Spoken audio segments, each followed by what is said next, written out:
there is a very old religious insistence that pride is a cardinal sin and that humility is the virtue that counters pride. And then you have to ask, well, what does it mean? What does humility mean? And it means something like admission of ignorance.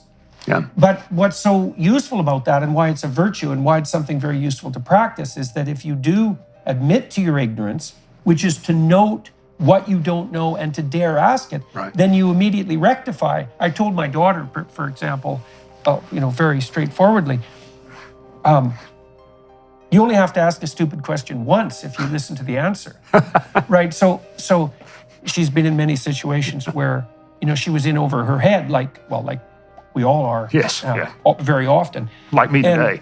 And it's very tempting to pretend that you know and to not ask the stupid question. But first of all, almost everybody around who's participating, let's say, in the conversation has the same stupid question. And second, if you don't ask it, well, then you remain stupid. So that's not helpful. And and I think this was a great lesson of, like a lot I've learned about parenthood and about having this same approach with your children. I mean, and I've seen you with Julian up close, of being genuinely interested, but offering choices and listening and caring as a parent. And so, I didn't have children at this point, but I have a room full of 28-year-olds that are bright, and we can explore life together and entrepreneurship and how you make money and what it means if you make money. And that ended up being, I spent quite a time at the University of Texas. We built up the entrepreneurship program. We won all sorts of awards, and then spun off our own business school. Why was it well received, do you think? And why was it also, two things, eh? Yeah. It was well received by the students, but obviously it was also well received by the administration. It was well received, and you know enough about academia. The teachers, so the professors who were teachers, loved us. What we did, though, is we had a very firm, very hard contract of what was required to be in the class. We graded on a forced curve when everyone else gave all A's. The harder we made the program, the more people we attracted. And so, but at some point, I think our teachers, who were all entrepreneurs who had been successful, so all adjuncts, won the Teacher of the Year award 11 out of 11 years. And how big a group was that? Well, there were 141 professors, and our group of 8 were teaching 25% of all the elective hours in the school as adjuncts. Wow, as adjuncts. And so being paid nothing. Yes, so you can imagine what happens next in this story. Yeah, right. Right? So we're basically all fired or we all quit, depending on which story you want. Yeah. But we go start our own school, and we focus on... When was this? This would have been 2000. And I see. And so that was after 8 years? Yes. 8 years. And what was the rationale for the firing/quitting? Probably that I was too disagreeable, which was fair. But I will say I got a call from inside the school from someone, and he said, look, a tenured professor, and he said, look, I have to tell you, they're going to fire half of you this summer and the other half at Christmas.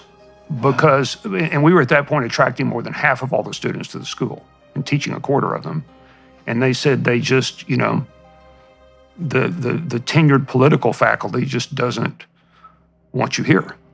So we decided we were going to teach one last class off campus, across the street from the campus.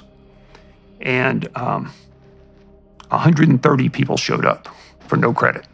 They drove from Waco, from Houston to Austin, from Dallas to Austin. So they came from all over, including faculty from those schools. And we thought, you know what?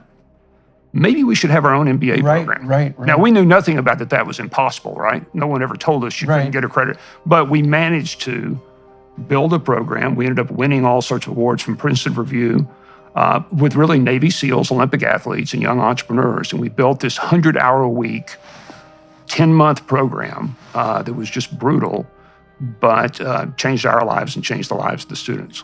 So that was right after you were at the University of Texas? Yeah. We were fired, and it was right. The next thing we did was have this free class, and the next thing after that was launch our own MBA program. And so what was the rationale for dispensing with you guys? I mean, it must have been somewhat difficult given the fact that, it was half the students, it was very popular. Yeah. There was an outcry, but as the dean put it to the students at that point, you are not our customers. Our customers are the pursuit of scholarly knowledge. And so your opinion doesn't really matter, was what they were told. So anyway, we spun off. It was successful. It was a lot of fun. And really, I'm now, still doing some business things, mostly teaching. This program's a lot of fun.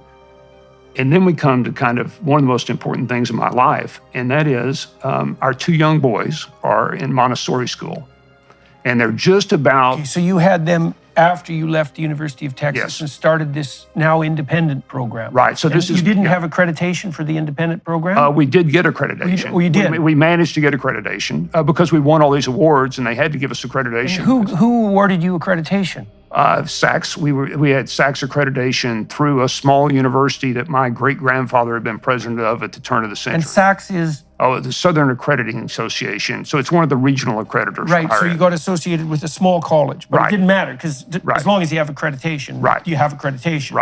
Right. Right. And so accreditation was set up so that in principle, so that there was some, what would you say, consistency, reliability, and validity to the assignation of a degree. I mean, that's the theory. Well, that's the theory. What it really serves as, of course, is a protection of the cartel. Right, I right. mean, it's not really that, but we managed to get it. Wasn't an issue, and we built the program. By then, I've got these 2 children, Charlie and Sam, and they're about to leave from Montessori to get ready to go to elementary school. So I go to see the very best teacher in the very best middle school in Austin that's teaching our daughter, who's older. And I said, when should we move the boys into regular school? And I'll never forget this. This gentleman was an African American. He looked like Abraham Lincoln, tall, stately, he said, as soon as possible. And I said, well, why? And he said, well, once they've had that kind of freedom, they won't want to be chained to a desk for 8 hours a day and talk to them. So you get them in chains young.